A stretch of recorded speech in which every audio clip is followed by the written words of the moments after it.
अंगनवाड़ी कर्मचारी पुरी उपकार पाई पुरी तार अवदान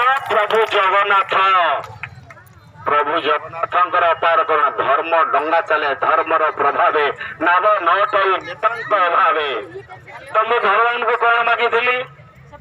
कांदी कांदी की प्रभु जगन्नाथ देउल चिठी लिखिकी आसी मिलू मते प्रभु एभली भौणी समाजर सेवा पूर्ण आहुति देवसी आज ए महान राष्ट्र पाई भूमि जीव सी निज सुख दुख समाज कम सुख दुख देव दलांजलि अनारी समाज सब बंधन शिकुड़ी पिटाई कर्म पथ आगेब जगतर नाथ प्रभु जगन्नाथ साहापुणी हवा हजारी दलस निज जीवन को यही समाज सेवार एभली कर्मी को संगठन जो आज आह्वान करे आमरी भितर जड़े ओडिया झील भारतर महामहिम राष्ट्रपति जगन्नाथ आमर अंगनवाड़ी माँ भूणी मैंने 1975 मसीह चाकरी कले 5 वर्ष पर 25 टंका बढ़े दौले 1975 रु 80 5 वर्ष पर बढ़ला के 25 टंका पुणी 80 रु 85 के बढ़ला 25 टंका 6 मासर थर दरमा देवे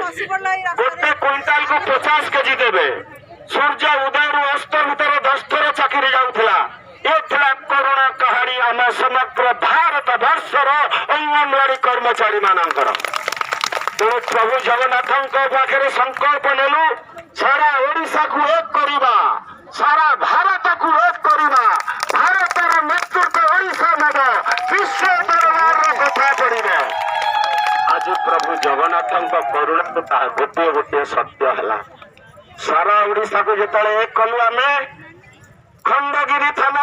आप जाने 1988 मसीहा अनेक भौणी चाकरी कर 1988 डिसेम्बर मास 18 तारीख भारतर इतिहास प्रथम अंगनवाड़ी कर्मचारी मान विधानसभा विक्षोभ करते 150 जन 150